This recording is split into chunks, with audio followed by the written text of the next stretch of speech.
It's noon here on the last day of February, Tuesday, February 28th, and this is news that you can use from CarEdge with your hosts, Zach and Ray, or Ray and Zach as some prefer it, coming to you from our worldwide headquarters in downtown Bethesda, Maryland. How the hell are you today, handsome? I am doing well, Pops. Here's the deal. Yeah. What a nice kitchen. Ford, GM, and Stellantis. Yeah. The theory is they're going to fail. Oh, really? Yeah, the theory. Whose theory? Well, it's coming from Cox Automotive. Really? It is. So give me a second here, folks, and we will take a quick peek. They pull up. I must have missed that headline. Volume is for vanity. Profit is for sanity. Now, there is an awesome opinion piece written in Cox Automotive today talking about that, essentially going into the depths of automakers are choosing one of two strategies. Yes. Either they are going the Stellantis Ford GM route of we are going to increase the prices of our vehicles and sell fewer of them. Yes. Or we are going to go the Hyundai, Kia, Toyota, and I'm even going to throw Tesla in their route of we are going to drive prices down and have more price attainable vehicles. Gain more market share. Yeah. Look at this, Dad. Yes. I'm going to scroll down. Annual U.S. sales volume from 2019 to 2022. This is in blue, Hyundai, in orange, Stellantis. Yes. So in 2019, yes, Hyundai sold 2/3 as many cars as Stellantis. Okay. 3/4 as many cars as Stellantis. 7/8 as many cars as Stellantis. This Almost year, the Dad, same. This year, they're selling the same amount of cars. Yes. Now, how could that possibly be happening? Well, it has something to do with this, folks. Yes. The average MSRP of a Stellantis product sold in the U.S. is $57,000. Yes. The average Hyundai Motor Group product is $35,000. Can we just acknowledge for a second that Hyundai, the brand that has had issues out the wazoo with regards to reliability and recalls, they're gaining market share faster than pretty much anyone simply because they're offering an affordable vehicle. We talked about it on yesterday's show, Honda's decision to bring back the LX, the entry-level trim. Ford, GM, and Stellantis are choosing the strategy of profits over all else.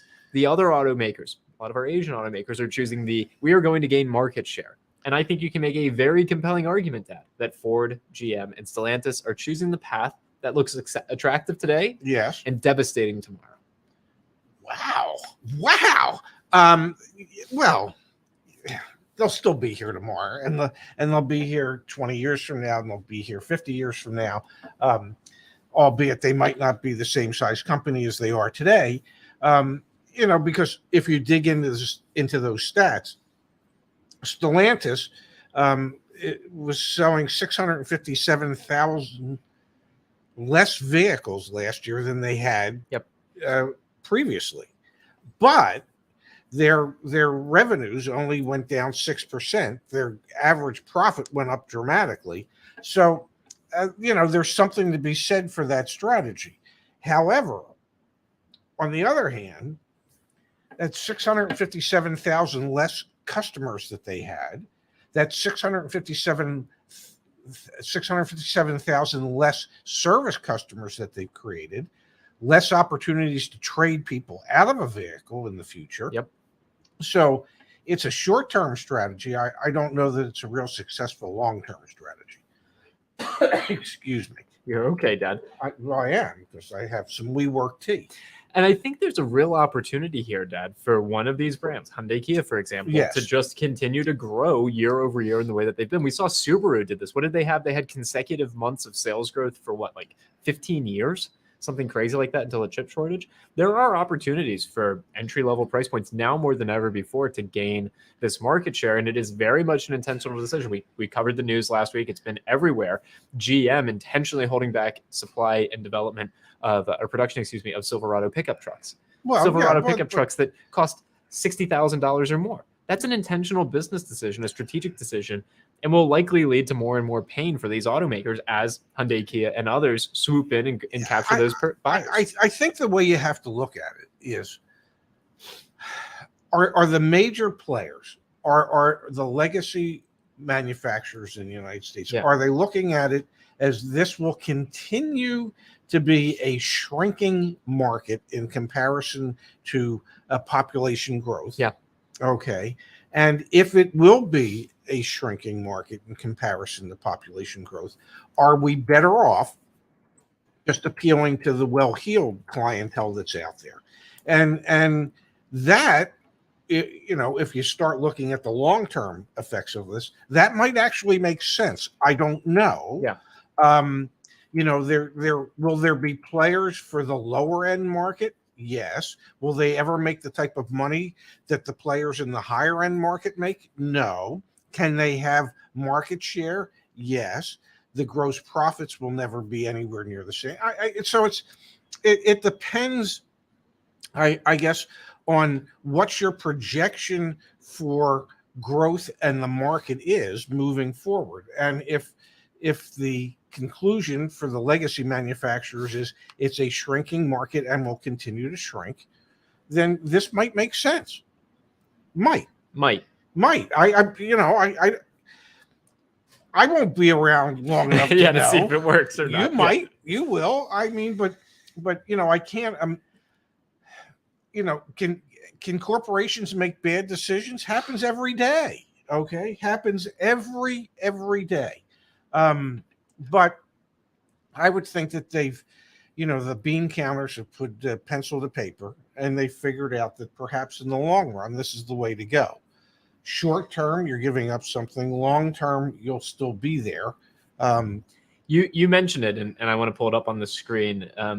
Stellantis has done something pretty remarkable. Yeah. So here is their monthly U.S. sales volume. They're in orange. Hyundai is in blue. So obviously a huge gap in the past. They're pretty much even now. Hyundai's pulling ahead. Yes. However, even though sales are down by 656,000 units, yes, their revenue only slipped 6% in the year. Yeah. So they are doing the trick of all tricks. No less incentives, more expensive vehicles, higher profit fewer margin sales. Vehicles. I think quoted in the article was this Sergio Marchioni, who was the former head of what is now Stellantis, and he said if people are buying the Fiat 500s, I'm in trouble because I lose $14,000 every time they buy one. He didn't want people to buy those. He wanted people to buy the expensive stuff. Yeah. You look at one time, Jeep had a 10% market share for its segment. It's down to 3%. Okay. But their profits are up. Yeah. So there is there's a way to look at it as either you're going to be a mass market brand or you're going to be somewhat less than a mass market brand. And some of these manufacturers have decided you can't be both. And Stellantis has decided they're going to be a luxury brand. We will give up sales. We will give up the lower end to concentrate on the higher end, to concentrate on the vehicles that allow us to make the most money. Does that mean they won't be here? No, they're not going anywhere. At the same time, they're also investing in how they grow subscription revenue. So I don't know. Sure, but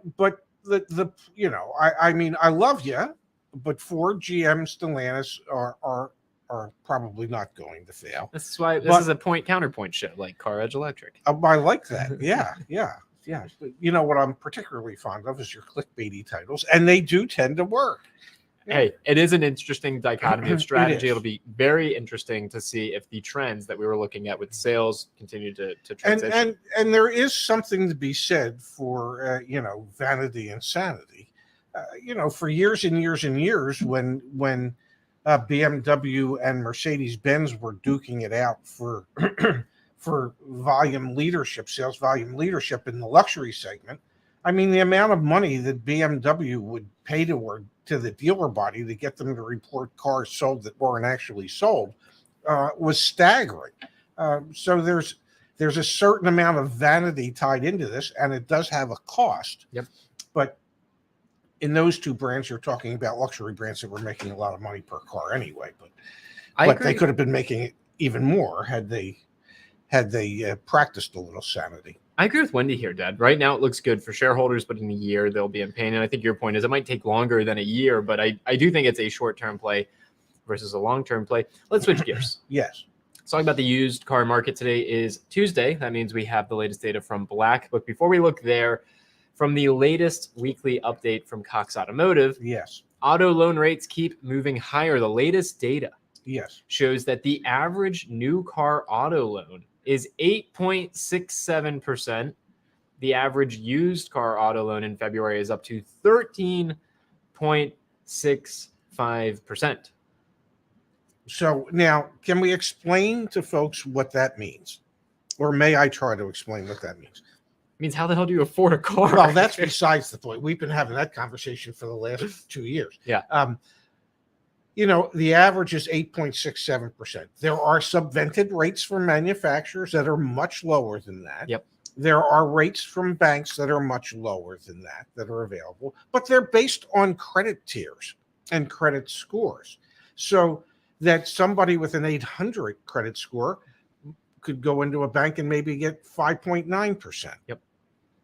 Somebody with a 640 credit score could go into that bank and perhaps get it at 10.9%. Yep. That's how they come up with the average. Okay. That doesn't mean everybody that walks in, that's the rate that they're going to be offered. There's going to be people that are going to be offered less, people that are going to be offered more. And typically it is based on your credit history. Of course. Yeah. Well, yeah, but because I see in the comments every time when we say stuff like, well, I know I can get my. Well, of course you can. It's an average. That means there's some above, some below. It's an average, and not everybody has your credit score. Math class with Ray and Zach. Well, it requires an explanation. The insights from Black Book. So we saw another wholesale increase at the used car auctions last week. The market continued upward swing that started 3 weeks ago, gaining another 1/5 of a point from the prior week, an increase from where we were 0.14. So bigger issue.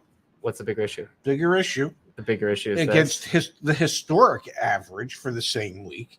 So historically, this week, the car segment was going down 0.34 of a percent. Do you want to weatherman it? Here, I'll put you right there. You can point to it. No, in the camera. Other way. Fuck it.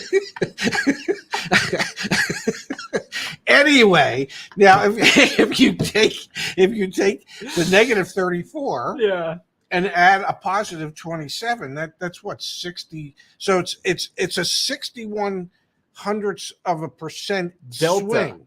Or as some would say, especially those in the Mississippi River Delta, that would be a 0.6% delta. Yep. So that's massive. When you say, okay, it's a 1/5 of a point, that doesn't seem like much. But when you compare it to where those numbers would historically have been, that's a big swing. That's a huge swing. Yes. All right, let's look at what they're seeing broken down by types of vehicles here. Some depreciation amongst luxury cars, that makes sense. But look, your subcompact, compact cars, this maps to what we're seeing already. We're hearing from our dealer partners, dealer friends. Yes. Tax season is materializing. You don't have to look that far. But the boom is going to be short-lived is the expectation. Yes. Here in the truck segment, Dad, interestingly, vans are the ones that are going down. They had been the bulls in the market for a long, long time. But for pretty much over everything. A year. Yeah. Is up. Let's see. One of the things I'm interested in, let's scroll all the way down. Let's get to the bottom here. I want to see what the sales rate was. Yes. Okay, so the sales rate's still 49%. Yes. So that means that half of the cars that are going to the dealer auctions are not selling. Correct. That's still a strong indicator that many vehicles are crap at the dealer auctions. Yes. Or that even if it's a step or two above crap, it's so overpriced that the dealers can't bring themselves to buy them. Is really in many cases what it boils down to. Yeah, it really, really does. Yes. All right, we're gonna do a quick one early in the show here. You ready, Pops? Sure. Really? You gotta be kidding me. I feel like this ties in with where we started our conversation. By the way, I didn't hear anything. I know, but everyone else did. Okay, cool. This ties in with the beginning of our conversation today, Pops, talking about Ford. I don't think this is why Ford's going to fail, to be very clear. My hypothesis is rooted in their business strategy of going up market. This headline, Dad, stood out to me. Future Fords could repossess themselves and drive away if you miss payments. I like that. Alternatively, the car could drive itself to a junkyard if it costs too much to repossess. Yes. Really? So Ford is working on some technology. Yes. Let's read it. Yeah. They've got a new patent.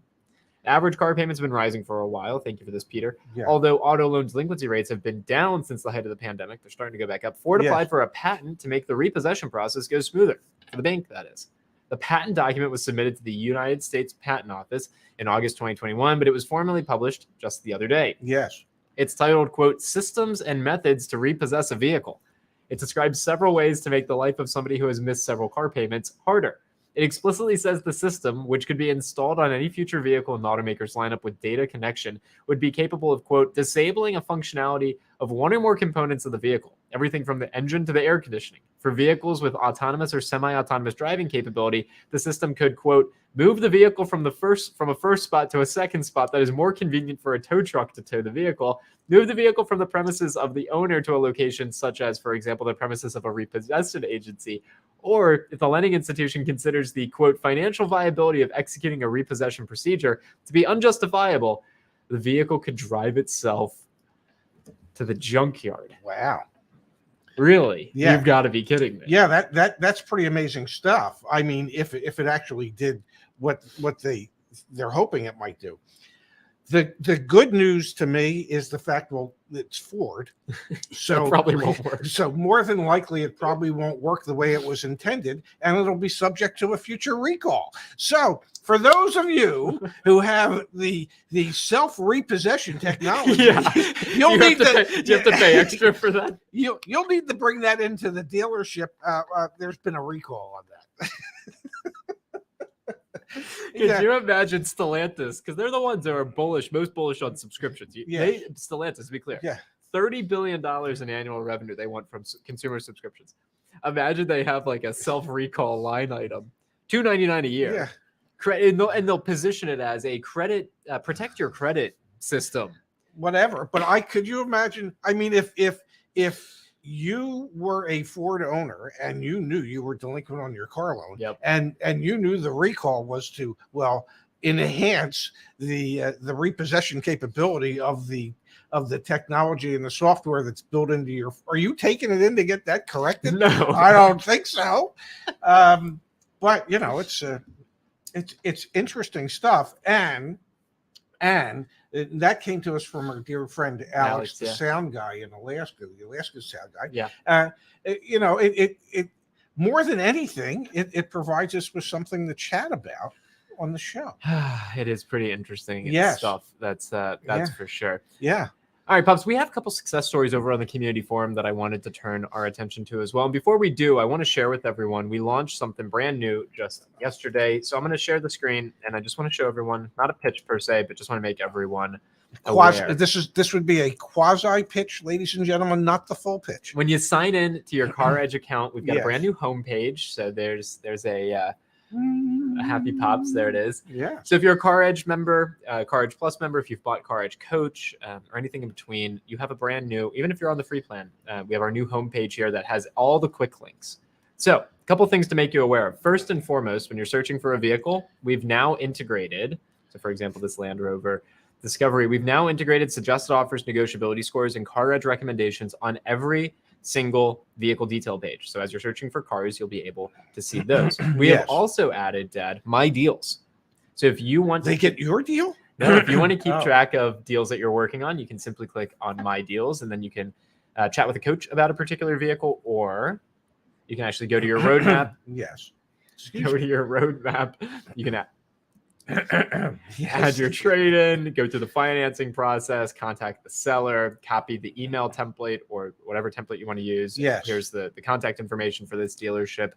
And then when you get to negotiate, obviously input your out-the-door price and all of that fun stuff. That is so cool. It really is. And we've also cleaned up the top navigation, so it's a lot simpler. So if you're looking for like the glossary of terms, it's right there. You're kidding. Click on glossary in it. Because I know when I looked for it the other day for something, I couldn't find the damn thing. It's tricky. But now it's all a little bit easier. Deal schools right here. The CarEdge research data. This is awesome. Right where it should be. Yeah, exactly. So we're cleaning things up. Please, please, please. This is my big plea, my big ask. Share feedback. So I posted, and we're going to look at some success stories in a second here. But I posted, I'm going to go to the community forum. New. Right? Suggested offer, negotiability score, happy smiling dad. Can you please leave comments? What do you want to see us do? How can we improve this? How can we make it better? This is just my ask to everyone that's on the stream right now and in general, like, please help us make this better. We're planning on adding Black Book onto used vehicle pages as well, so you can run Black Book reports directly on a used vehicle page. But we really are just looking for feedback and input for how we can make this better. Okay, very cool. Yeah, no, I like it. That was for the quasi pitch. That almost made me want to sign up. Thank you, Dad. I really appreciate it. I can't wait to get the full pitch. I'll just open my damn wallet. Thank you. I appreciate that. Yeah. All right, shall we look at a success story or two? I believe we should. All right. Yeah. Come back to the screen here, because what's interesting, used car prices, they were going up. Yes. New car price. We are seeing wins still out there in the community, Dad. This is from Soren. Okay. Talk about a Hyundai or a Kia, a mass market vehicle. Yes. I'm now the proud owner of a brand new 2023 Hyundai Elantra. I started my car buying process around the second week of February. I used the email templates and edited them to get the conversation started with a few dealers within a 150-mile radius, since that's the furthest I was willing to go. Okay. After a few back and forth with over 7 dealerships and reviewing 5 quotes, 5 fell off quickly since they won't provide the information I wanted or refused to negotiate a better price. Mm-hmm. I was down to 2 dealerships. One was local, about 30 minutes away, and the other was about 2.5 hours away. The local dealership claimed they were going to beat my out-of-state offer, but during communication, I felt as though they weren't going to honor their word since they failed to provide the said offer in writing. Okay. I quickly moved on and completed my deal out of state with a dealership who was willing to work with me at the price I wanted. Sticker price was $32,363, including dealer markup and add-ons I had no interest in. I was successful at getting those removed and paid $25,500 out the door with title, tax, and license included. I did qualify for 2 rebates. Okay. Overall, the process went exactly as described in the CarEdge YouTube videos, and I was armed with the knowledge and community provided in deal school. I went in with the upper hand and got the deal I wanted. Thank you, CarEdge. Can you just on the $7,000 is a lot of money. $7,000 on a $32,000 initial price. What's the percentage savings there? 20%. Yeah, that's awesome. More. Yeah, that's crazy. That's crazy. That's crazy. I mean, it's pretty incredible stuff. But there were rebates that person qualified for. So yeah, that's a great job. It's work, and you have to be prepared to put in the work. If and I guess the question I would ask anybody: would you spend however much time he spent doing this to save $7,000? Okay, $5,000, $4,000, $3,000, $2,000 is saving $2,000 worth of time invested. And I would think most of us would come up to the conclusion that it would be. Yeah, 100%. One of the things that I appreciated that Soren did here, and I'll pull it up on the screen. Give me 1 quick second. Is that he actually put the initial sticker from the dealership and then the bank contract. Yes. And we always appreciate it when folks do not put their personal information on these things. But look at this, guys. This is the bank contract. $25,000. I mean, there it is, all blown up. Yes. 25500. This is the sticker on the vehicle. 32,363. Yes. It is possible. Well, what you have to realize is the actual MSRP of the vehicle was $25,180. The dealer had installed window tint, a clear film package, their environmental paint protection package, and a pinstripe. Okay, and then they added nearly $3,000 in additional dealer markups. But what it indicates is that he was obviously able to negotiate off any of the additional dealer markup. And a discount off of MSRP. And a discount of all the dealer installed stuff as well to get to a price that made sense. It is doable. It just takes work. I mean, when I used to gamble. That was not what I was expecting you to say. Well, wasn't buying a car a gamble? When I used to, so there's a connection there. It's a crapshoot either way. But when I used to gamble, and I would go into the casino and I would sit down at a blackjack table, and if in the first 20 minutes I was up like $200 or something, I would think to myself, well, I don't know, I don't make $800 an hour. nobody's paying me $800 an hour. If I can make $200 in 15 minutes, I'm cashing out and going the hell home. It was work. Yeah. Sometimes I had to be there for 3 or 4 hours for that to happen.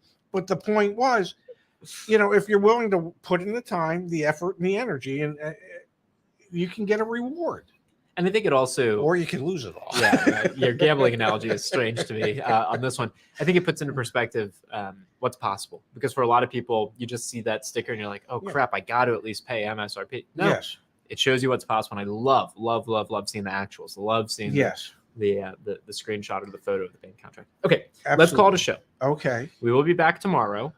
Yes, I have 2 shows tomorrow. You've got 2 shows. CarEdge Electric. We appreciate everyone tuning in over there. It was really fun to watch you, Justice, and Kimberly the other day. But we'll be back tomorrow. We should have more used car market data. It's the end of the month. Today's the last day of the month. So I'll be very curious to see if we get some month-end numbers tomorrow as well. And again, please, the biggest ask I have today is share feedback on the negotiability score suggested offer and what we're doing. So please go on the community forum and share your input. What would make that better? What could make that more helpful?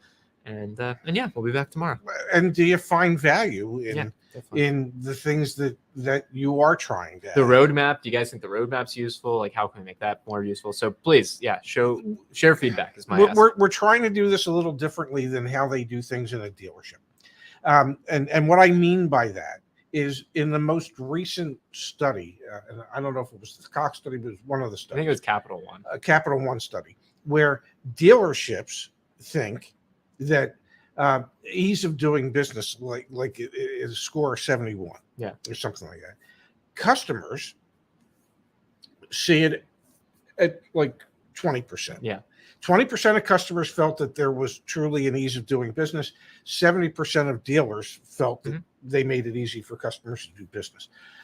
And my point is that the only way for a dealer to really know what's easier for a customer is, I don't know, to ask them, as opposed to just decide on the customer's behalf what they think, what the dealership thinks is going to make it easier for the customer.